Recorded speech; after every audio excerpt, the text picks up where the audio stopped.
Misalnya kamu ngamal demi manusia, manusia itu umurnya hanya berapa coba? Kan pasti mati.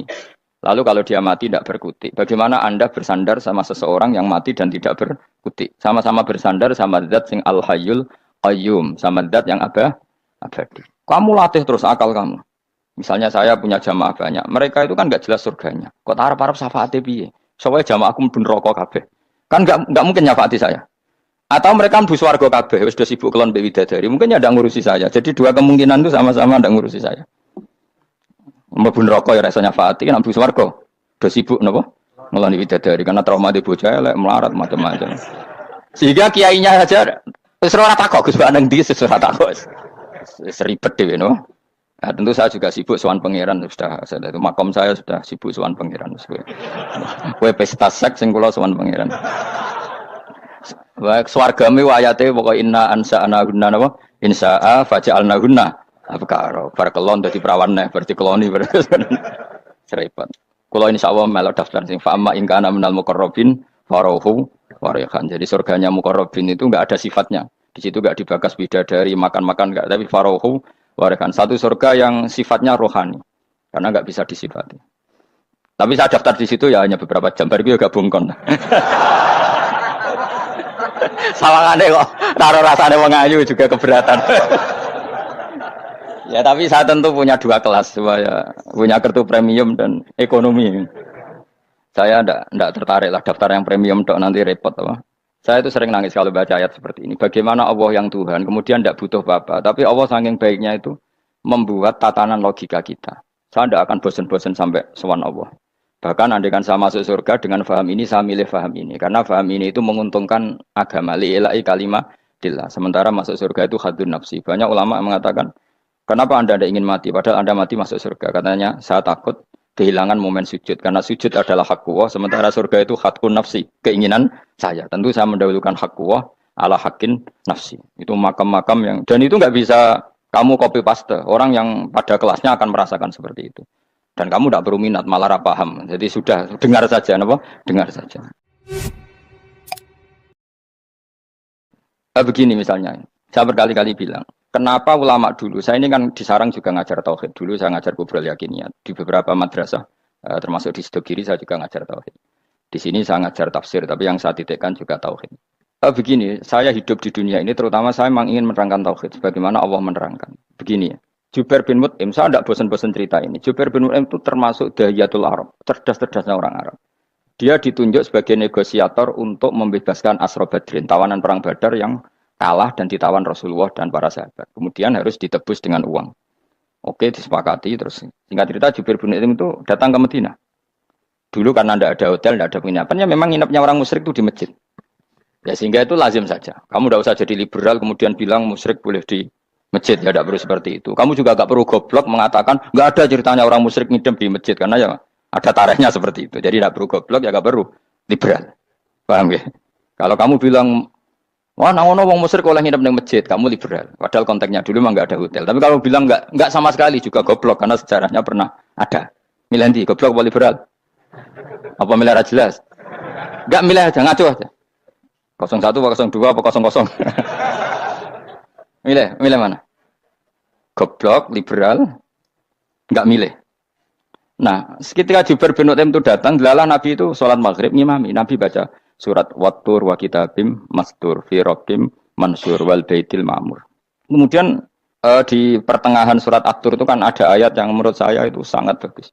Sehingga di kamar saya, di rumah saya itu tak figur ayat itu. Bahwa kita harus dilatih berpikir. Kata Allah memulai argumentasinya. Am khuliqu min ghairi syai'in.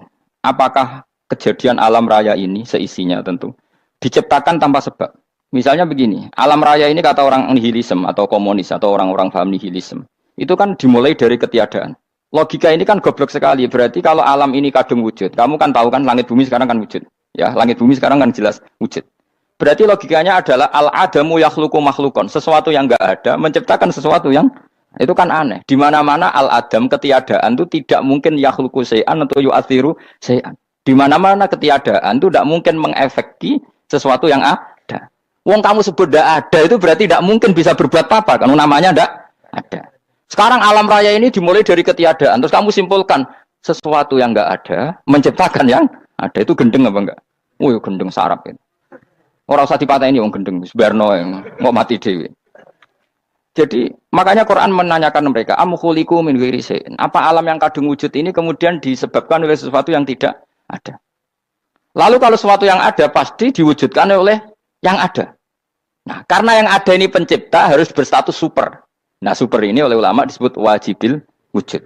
Maka Allah bersifat super, wujud yang paling prima, yang kausa prima. Karena pencipta tentu kelasnya harus di atas yang diciptakan. Makanya disebut ulama dulu nyebut Allah itu apa? Wajibil wujud. Karena pencipta tentu lebih dahulu, maka harus disifati awal atau qadim, apa? Awal atau qadim. Kayak apa Allah mendidik kita? Am khuliqu min ghairi syai'in. Terus Allah bilang gini, ya enggak apa-apa, yang menciptakan enggak saya, enggak apa-apa kata Allah. Tapi amhumul khaliqun, kamu saja yang menciptakan, enggak apa-apa. Tapi syaratnya kalian juga harus merasa pernah ikut menciptakan langit bumi. Am khalaqus samawati wal ardh. Jadi, enggak apa-apa kamu merasa Tuhan, enggak apa-apa. Yang penting kamu merasa ikut nembok langit, ikut ngecor apa? Langit. Ya pokoknya ikut bikin. Terus kata Allah, bala yukinun, kamu tak suruh merasa menciptakan langit bumi, kamu juga enggak merasa iya. Memang ya mereka merasa enggak kan? Akhirnya Jubair bin Mut'im saking enggak kuatnya. Am khalaqus samawati wal ardh bala yukinun. Am indahum khuzun.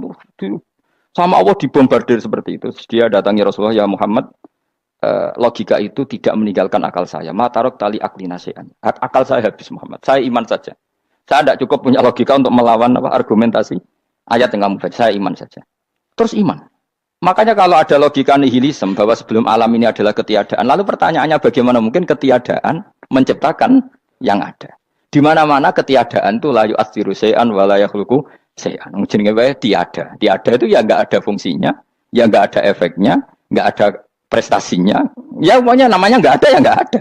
Nah, ini penting saya utarakan. Terus di sini Allah mengulang lagi, enggak apa-apa yang lainnya kamu katakan Tuhan jadi mitra saya enggak apa-apa. Tapi tolong kata Allah, aruni madza khalaqu minal ardi, tunjukkan ke kami prestasi dia ikut bikin bumi. Kita tahu misalnya Yesus, Isa lahir di bumi. Bumi sama Yesus dulu mana? Dulu bumi, dia lahirnya di bumi. Lalu dia melata di bumi, jalan-jalan. Kemudian dia mengatakan ini bumi Tuhannya saya. Jadi bumi kok enak, dhisik aku sih. Tua aku sih, bodoh-bodoh pangeran aku dong. Lebih apa? Tua. Jadi Allah itu gampang sekali. Nah sekarang orang iman itu kuat semua. Makanya ndak wali-wali. Imane mbek Allah taklid, njaluke aneh-aneh, njuk bojo ayu, sugih, jabatan. Bela Allah secara hujah aja enggak pernah, sudah minta. Makanya kita ini hidup di zaman yang saraf masal. Lho kula njaluk pangeran akeh-akeh kuwi, coba kamu bela Tuhan tuh pernah bela apa? Bela Tuhan tuh gampang dengan argumentasi al-hujjah yang supaya agama ini tamkin fil ard, benar-benar mapan dalam logika. Yaitu tadi di mana-mana yang namanya sebab itu amrun wujudiyun, di mana-mana sebab itu sesuatunya harus wujud. Paling tidak kita sudah menolak nihilisme. Apa? Nah, nihilisme. Lah wujud karena wujud awal harus berstatus prima. Lah prima itu dalam bahasa ulama disebut wajibil wujud. Makanya ulama dulu ngelatih kita itu pertama Allah itu siapa? Zat sing wajibil wujud. Itu satu filosofi yang luar biasa. Nah, kemudian setelah itu ada setan-setan kecil yang nganggur, yang iseng. Nah itu nggak usah kamu perhatikan. Tinggal delok TV, ngopi, terus tinggal nyate kelata. Engko setan pingsan dhewe. Syukur-syukur stres dhewe. Dugaan saya setan saya gue pingsan kurang gizi. Karena memang setelah itu setan goda gini. Lalu sebelum Allah jangan-jangan ada wujud yang lain. Lalu Allah sendiri awal mulanya gimana? Kata Nabi, jika ada pertanyaan seperti itu kamu harus berhenti. Tinggal delok TV atau tinggal delok dangdutan. Ya kalau kepeksa ora apa-apa, kelasem ae. Saya tidak menghalalkan tapi kan sudah kamu lakukan. Karena itu lebih baik ketimbang pertanyaan filsafat. Banyak orang yang dulu sholat ketika sekolah filsafat tidak sholat. Alasannya sampai menemukan jati diri itu Tuhan. Dan itu bahaya sekali karena Nabi berkali-kali bilang kamu jangan mikir tentang Allah pasti rusak. Orang kok mungkin rusak dari Nabi pasti rusak. Nah cara menghentikan gimana? Karena setan ini makhluk, akal-akalannya gampang. Tadi tak warai, saya sebagai ulama, atau sebagai manusia, atau sebagai orang awam, atau sebagai siapa saja. Kadang ada pertanyaan seperti itu. Tak tinggal anggeling darmo, kan pusing setan. Ini kan ngenteni.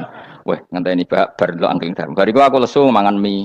Bar mangan mie waret turu. Kan dia ngenteni terus. Mau bikin was-was lagi. Ternyata saya sibuk kan nggak bisa masuk deh.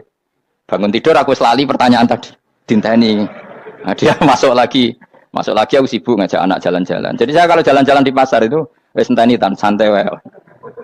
Itu memang resep dari Rasulullah. Jangan sampai orang terjebak filsafat yang sampai menanyakan eksistensi Tuhan.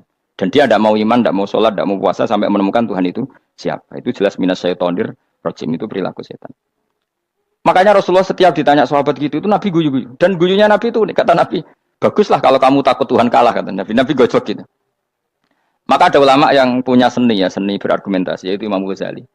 Jika setan tanya kamu, lalu sebelum Allah jangan-jangan ada wujud yang sebelum Allah. Kata Imam Ghazali, ya itu saja yang Tuhan. Yang Allah ini enggak jadi Tuhan. Ya berarti wujud sebelum Allah itu yang benar-benar Allah. Kalau kamu bayangkan lagi, jangan-jangan sebelum itu ada wujud lagi. Ya itu saja yang benar-benar Allah. Sehingga tetap Allah itu menang terus. Paham ya? Yang jelas jangan sampai didahului Adam. Karena kalau didahului Adam lebih ngeri lagi. Karena sesuatu yang enggak ada menciptakan yang ada. Itu lebih buruk lagi menurut akal. Menurut apa akal? Nah, daripada kamu nggak salim Imam Ghazali, tinggal saja ndelok tadi ndelok sinetron. Itu yang lucu aja. Tidak sing lucu-lucu. Ndelok apa mencari Tuhan. Pokoknya sing aneh-aneh, sing goblok-goblok, sing lucu-lucu, sing perane wong apa? Lha saya sering diprotes saya. Gus Salim jenengan kok sering ndelok sinetron sing ana dialog wong goblok-goblok. Wong goblok ku menarik cara kula. Apa ya? Cara pandang itu di luar dugaan saya karena kula berkali-kali lho kalah wong goblok. Jadi makanya ini tak cerita nih beberapa kali yang dari Gus Wak cerdas berkali-kali kalah wong goblok. Ada seorang santri itu ingin dibelikan bapaknya itu sepeda motor. Bapaknya wong desa, senengane ngrumat sapi wedhus. Lah menurut saya ya orang tuanya itu mampu lah, sangat mampu untuk beli itu. Pak mbok ditukokno mawon wong sepeda motor. Kata bapaknya, "Anakku nu jog mondok tak goblok, Gus." Wong njaluk kok sepeda motor, njaluk mobil ora ya goblok. Lah kok goblok, Pak? Jenenge donya iku Gus, sing lahirno donya kok sapi iku ndek anak, wedhus ndek anak jenenge donya. Di mana-mana jenenge donya sing lahirno donya. Iki donya kok mangan donya. Mergo motor iku kan tuku bensin, mobil. Iku cara dekne iku goblok Gus. Batin berarti kabeh kiai goblok perkarane tuku donya sing ngentekno donya. Cara dekne donya iku sing lahirno donya. Batin kok pinter iki batin. Untungnya saya ini ulama ya, ahli tafsir ya malu. Saya kalah itu ya malu. Tapi saya sebagai orang objektif fair, itu teori benar apa? Jadi dunia itu ya sing lahirno dunia kok mangan dunia itu goblok. Untungnya dia dengan saya itu jaraknya 5 kilo 7 kilo karena 7 kilo. Lala dia diterkon sepeda motor, tapi tetap mau kalah. Pak, nanti jalan kaki saja. Karena kalau pakai motor ini kegoblokan kata saya. Terus mendingan nih, loh Gus mau kalah tadi.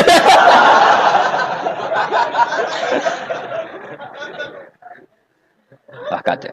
Singkat cerita dia bersikeras nggak mau beliin sepeda motor anaknya karena di mana-mana dunia itu sing lahir no dunia nggak boleh dunia kok mangan. Ini satu kegoblokan yang agak ilmiah tadi.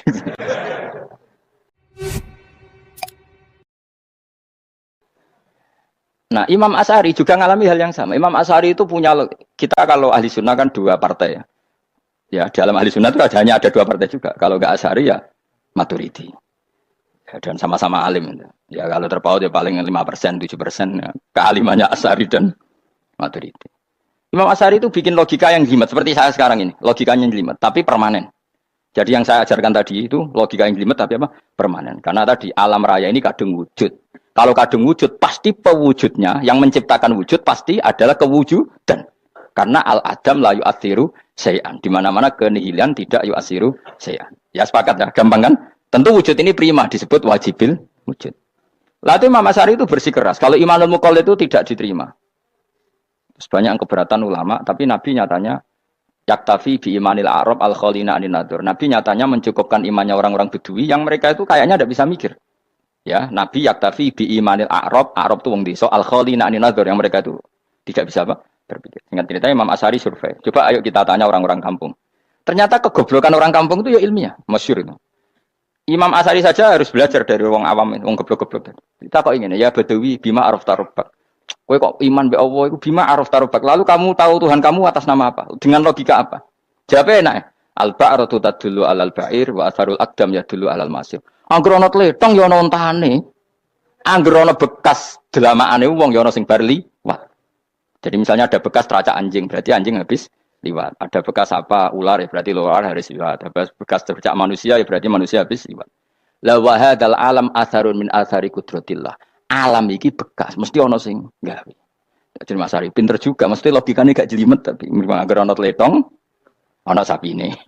Ana teracake wong berarti ana sing bar liwat. Dene ngomong gampang wa atharul aqdam ya dulu alal masir.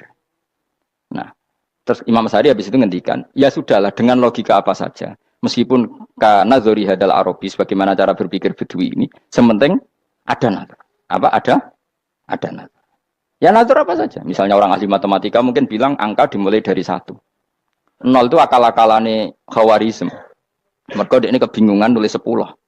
Tapi tetap angka itu dimulai dari 1. Kalau misalnya 1 untuk mecah kesulitan ya harus dimulai 0,1. Tidak bisa 0 tok.